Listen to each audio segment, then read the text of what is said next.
Hello everyone and welcome to the channel. So recently I've been playing through Donkey Kong Bonanza. It's a fun game, and it just got me thinking about the whole Donkey Kong series again. So I've tried to put together a few thoughts about Bonanza and how it compares to the rest of the franchise in general. A few thoughts from a Donkey Kong fanboy, I guess. So if that sounds like your thing, I hope you stick around and enjoy today's video.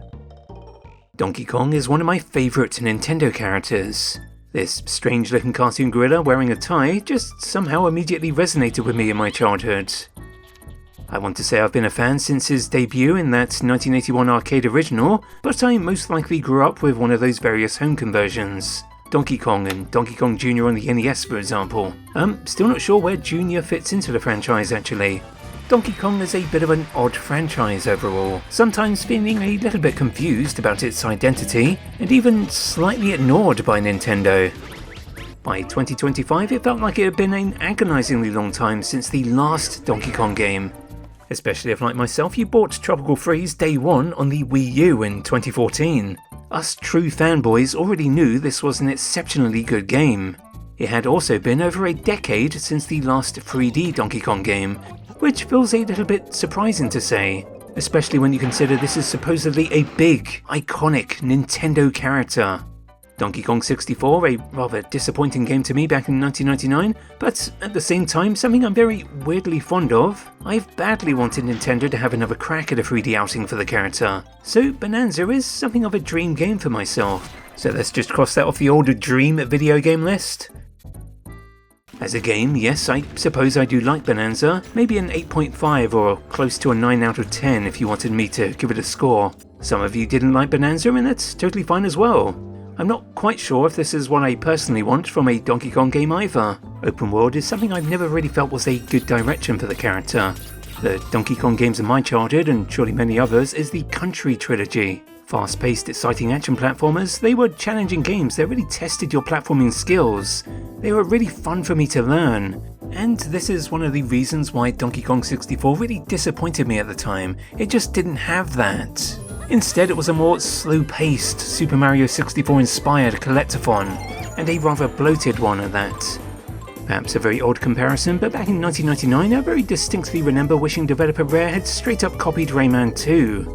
A game that instead of conforming to the scavenger hunt style gameplay that was popular at the time, Rayman 2 just felt like a traditional action platformer, but in 3D. Just felt really unique to me back in 1999. It's certainly not perfect or without issues, but this is almost exactly how I would imagine a 3D Donkey Kong Country. The levels in Rayman 2 were linear, but they still offered a lot of open space. You could go explore areas and discover secrets. The platforming could be very challenging, and there was a very similar gloomy atmosphere, just like Donkey Kong Country. Atmosphere at the very least, one of the few things DK64 did right, thanks to an excellent soundtrack by Grant Kirkhope. Still think it's one of his best. I really don't hate this game quite as much as the rest of you, but this game can be such a tedious slog to play. Donkey Kong Country had collectibles, but I just don't think the series is about collectibles. And in the end, Bonanza is a collectathon. But I think it's safe to say that compared to Donkey Kong 64, Bonanza is the better designed experience. I do miss that intense gloom and strangely unsettling atmosphere of 64, but I think Bonanza is an amazing looking game. It's a game world that is begging you to go explore, and much like Zelda, I find it a bit hard to resist that call to adventure. I really want to do another playthrough looking at my old footage again. I think the colour palette does enough to separate itself from being another Mario-style 3D game. Bonanza has this very surreal neon glow. It really reminds me of viewing the sky gradient in Donkey Kong Country on an old CRT, though the Bonanza developers do admit they drew most of their inspiration for the colour palette of the game from that 1981 arcade Donkey Kong, and I can totally see it. I really enjoyed your traversal options.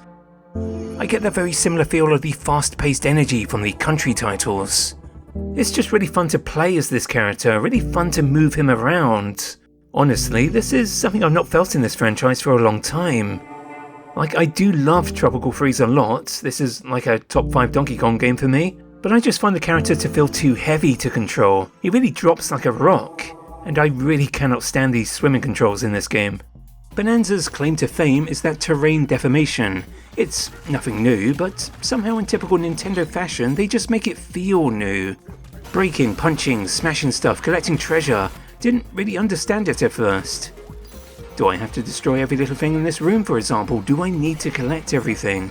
Well, turns out you don't. You don't need to collect every banana in the game, even though I do love hearing that sound. Collectibles are just merely here to level you up, make Donkey Kong break things more efficiently. It's a pretty unique approach to the collectathon genre. I can already imagine the game's crazy speedruns.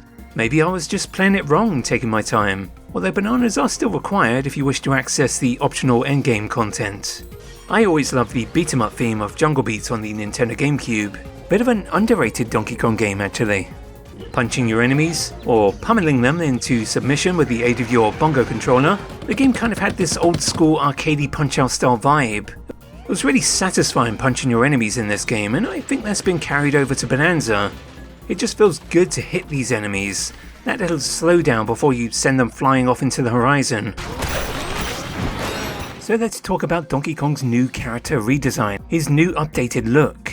Going back to Jungle Beat again, this was by far my favourite look for the character for the longest time. I just love character models from this console generation. Everything looks so animated and slightly strange, so expressive. And Jungle Beat was no exception.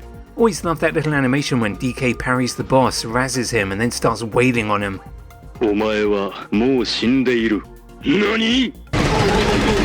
This was my favourite look for Donkey Kong in 3D, and then apparently Nintendo forgot how to do it again.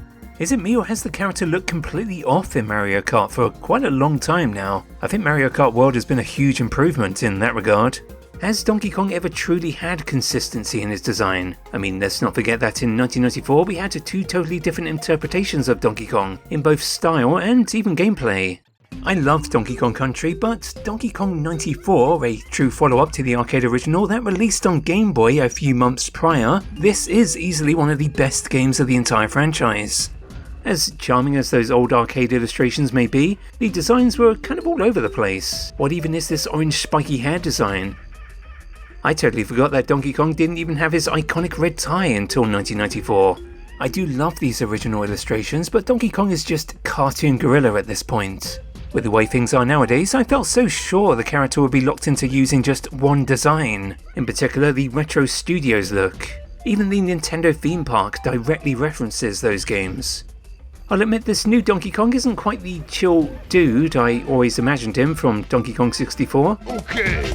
But you can't deny this new design looks so much more lively and expressive than he ever has before. The Ask the Developers for Bananza interview offered some pretty interesting insight into this character update, feeling Donkey Kong really needed something visually interesting, especially when viewed from behind, and this made me totally rethink the character. Why did I hardly ever want to pick Donkey Kong in any of those various spin-off games? I'm just not quite sure if Donkey Kong ever looks quite as good in 3D.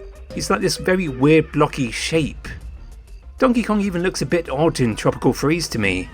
There was a very 1990s attitude introduced within the country titles, a character redesign courtesy of rare artist Kevin Bayless. That prominent furrowed eyebrow is actually giving me some slight Sonic the Hedgehog vibes. Two very attitude-driven characters which just look so cool when viewed at a side angle, but they lose a little bit of their personality in the transition to 3D. If memory serves correctly, out of the 5 playable characters in Donkey Kong 64, my favourites were Chunky and Lanky Kong. Chunky's nervous attitude on the character select screen, for example, or Lanky flailing his long gangly arms around. It's so much more visually interesting than, say, Donkey Kong's behind. Rare based Donkey Kong's running animation on a galloping horse because realistic gorilla movements were just unsuitable for the fast-paced game they were trying to make. Perhaps it's been a little bit difficult to bring that unique quirk into 3D. Bonanza is obviously Nintendo approaching the series with a clean slate, a merging of new and old.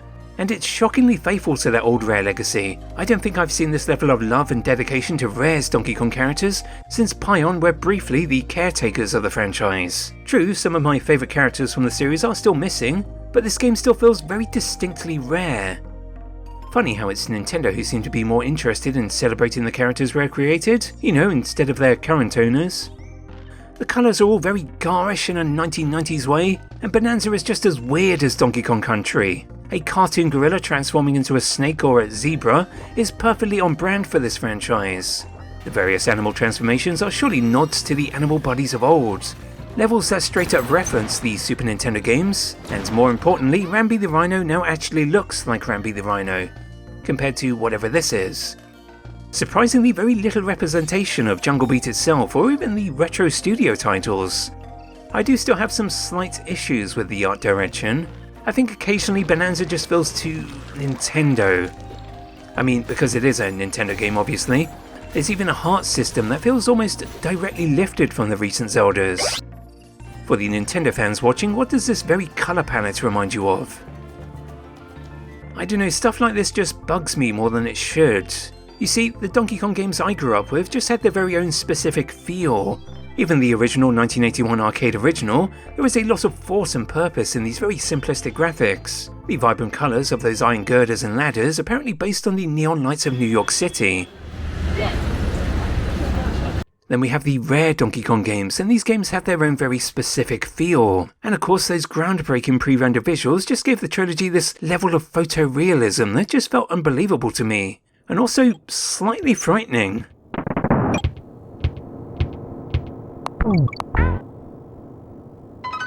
Most of the other platform games I played during the mid-90s were more colourful and abstract, whereas Donkey Kong Country just felt a little bit more grounded.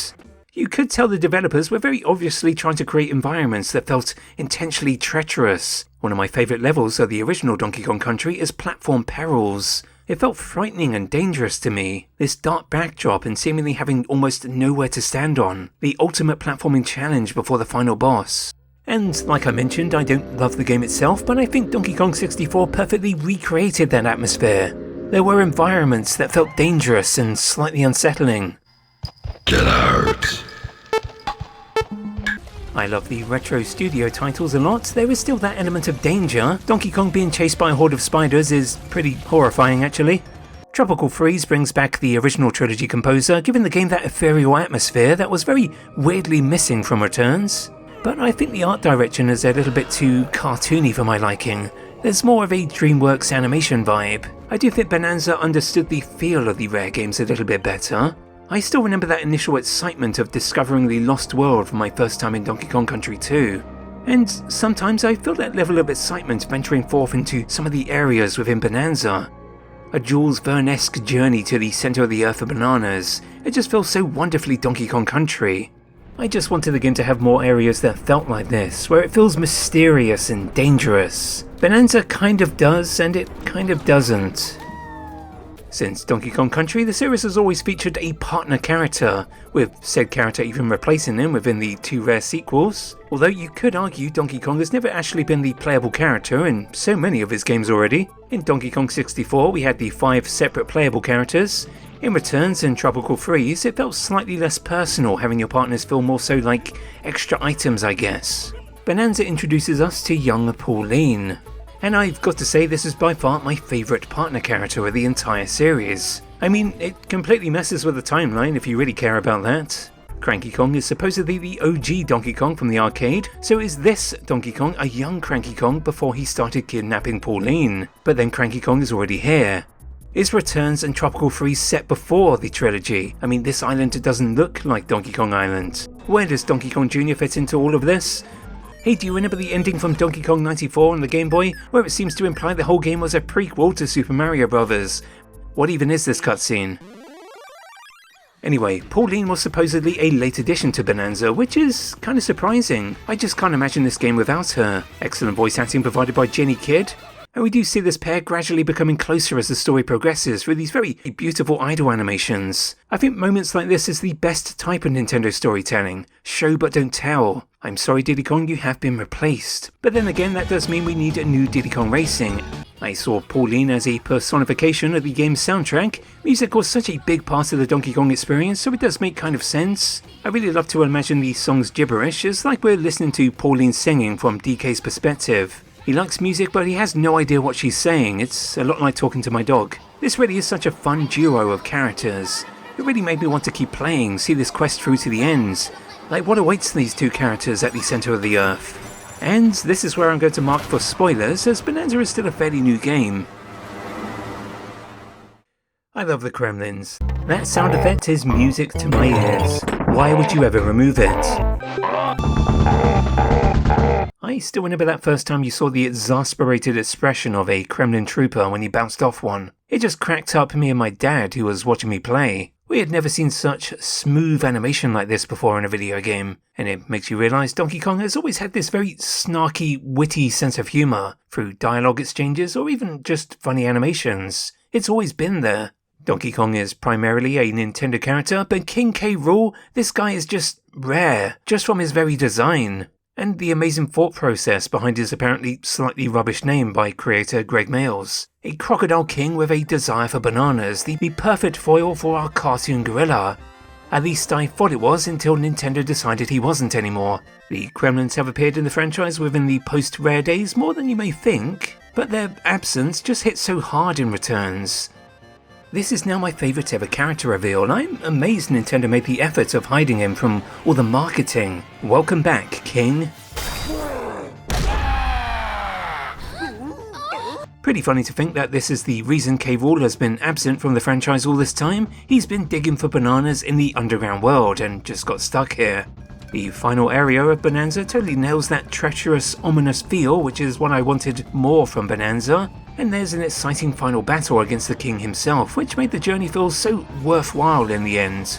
K. Rool proving he is a much more capable and way more interesting villain than Bowser ever was. I think this might be like the intro sequence in Sonic Adventure, where thousands of people die. And I just love the reveal the enemies you had been fighting all this time were Kremlins in disguise. Sadly, I think Bonanza kind of falters for me at the endgame, which is partly my reasoning for the score I gave Bonanza. Good, but maybe not my favourite ever Donkey Kong game, maybe in the top 10 somewhere. And I just think it would have been so much more iconic if we had ended up back in a familiar Donkey Kong locale, instead of New Donk City, which you kind of associate with Super Mario Odyssey. Why not Donkey Kong Island? Oh, it's DLC. Well, pricing aside, and after enjoying this nostalgia a little bit too much, I think it was making me a bit emotional actually. I found myself being surprisingly engaged with this new extra mode, Emerald Rush. It's certainly not for everyone and kind of expensive for what it is, but on the other hand it boosted my 60-hour playtime of Bonanza up to a good 80 hours, and the rewards are just more Donkey Kong nostalgia. It is a roguelike mode that strips you of your abilities and you need to collect them all over again, while collecting emeralds and meeting a set quota by Void Kong, who really doesn't deserve any sort of redemption, but here he is anyway, I guess. It's a game mode that is just as horrible to play as it sounds. This really is the arcade mode of Bonanza. I find it a bit overwhelming and very mentally draining whenever I play it. Interesting how Donkey Kong is a series that has never shied away from its high score chasing roots. Well, let's wrap things up here. Like I mentioned at the start, I really like this character, this game series. It still hasn't quite sunk in just yet that we finally have a big new high production value Donkey Kong game. I only hope that one day my other two favourite Nintendo franchises, Star Fox and Wario Land, will receive a similar treatment in future. If you made it this far into the video, this is where I say thank you for watching, and I hope I catch you again next time. Take care.